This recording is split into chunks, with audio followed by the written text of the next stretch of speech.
Masih bahas nikahan nih bos. Kalau datang ke nikahan, apa sih yang paling dicari dan yang jadi concern utama si punya hajat?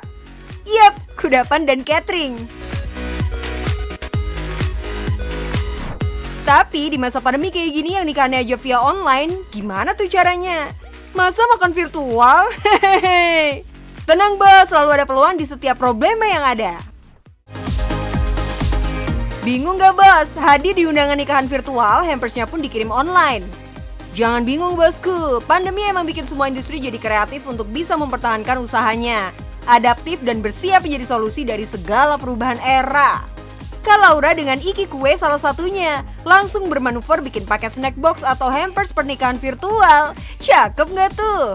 Ada juga, jadi untuk bingkisan-bingkisan, tapi kita biasanya ngirim tuh alamat gitu, jadi nanti dari sana nanti mereka baru yang membagikan. Tapi kan karena kita adanya snack box, kita juga ada cenal-cenil, terus ada ini juga ada bentuknya yang mini gitu. Jadi orang biasanya pesan banyak. Nah, di situ mereka bagikan ke undangannya.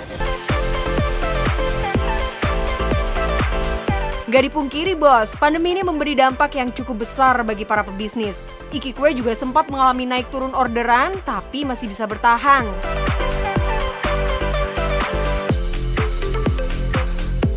Bayangkan dari sehari produksi 3.000 sampai 5.000 pieces kue, awal pandemi bisa turun sampai setengahnya loh. Kalau satu kue katakanlah dibanderol dengan harga 3.500 sampai 7.000 rupiah, artinya omset ratusan juta per bulan sempat menurun. Sedangkan biaya operasional dan juga karyawan harus terus jalan.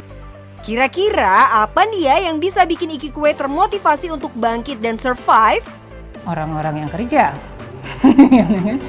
Karena kue tradisional itu masih nggak bisa benar-benar semuanya dibuat dengan mesin. Oh, terharu nggak sih bos? Emang ya namanya usaha harus dijalani semuanya, nggak cuma sukanya tapi juga dukanya. Tapi thanks God semua itu terlewati dengan baik dan Iki Kue bertahan. Kalau gitu kita kulik-kulik yuk gimana sih awalnya muncul ide bisnis ini? Waktu kita masih usaha antara bikin kue, fokus ke sini atau lagi kerja.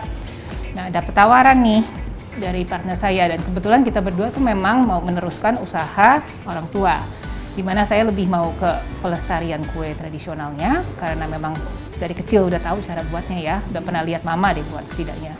Nah, kalau dari partner saya Karina itu juga udah ada latar belakang di makanan Indonesia. Look at this bosku, kuenya tuh Indonesia banget. Dari pastel, lemper, kueku, sosis Solo, cenal-cenil. Aduh, jadi nostalgia nih kalau lagi main ke rumah nenek. Nih, sampai tumpengnya aja dinamain tumpeng Borobudur. Kira-kira kenapa ya kue tradisional yang menjadi pilihan bisnisnya?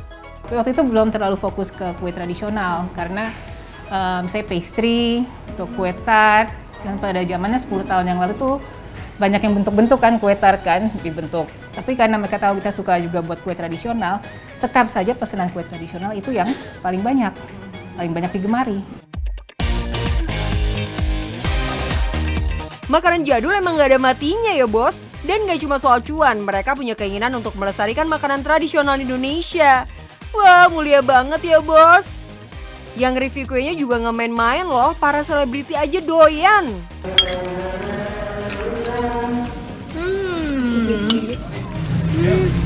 Enak banget. Kiriman dari Iki Kue tuh, lihat senangnya macam-macam 1, 2, 3, 4. Tapi gini deh bos, yang jual makanan tradisional ini kan banyak banget ya. Ada yang homemade dan juga di pasar. Harusnya pesaingnya banyak dong. Ternyata justru ini celah bisnisnya. Nah, ternyata kita lihat udah agak sedikit berkurang. Jadi meskipun ada di mana-mana, belum terlalu terpusat.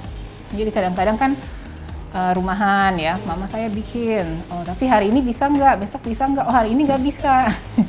Tapi besok atau 2 hari lagi bisa. Dimana orang sekarang demand-nya tuh udah lebih cepat. Yap, penyedia jajanan pasar yang bergantung pada jam buka tutup dan menyesuaikan jadwal pre-order ternyata belum bisa memenuhi permintaan pasar yang cepat. Disitulah Iki Kue mengambil peluang untuk menyediakan kue tradisional dengan cepat.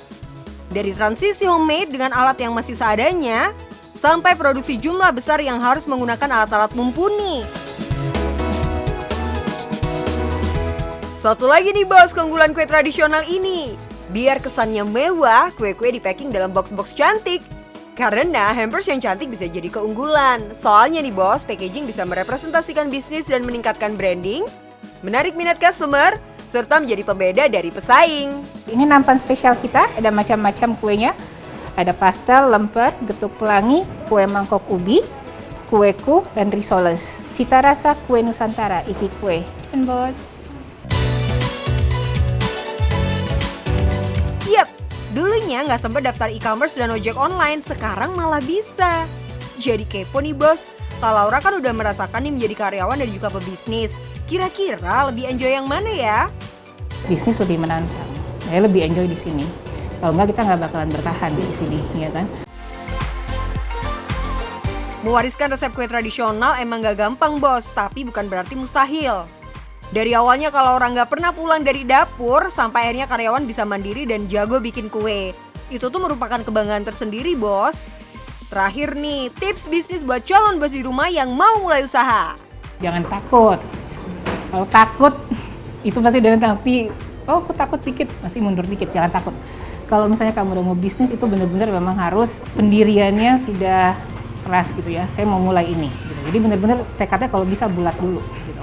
Jadi sepertinya sebelumnya saya emang masih mikir, ada. Tapi kalau misalnya kamu sudah memutuskan untuk mulai bisnis, pastikan kamu emang 100% mau mulai di situ. Karena nggak bisa setengah-setengah. Selama masa digital marketing, terutama selama masa pandemi gini, harus konsisten, harus kreatif, harus inovatif. Contohnya salah satu dengan kalau misalnya buat foto di Instagram, produk yang sampai harus sama.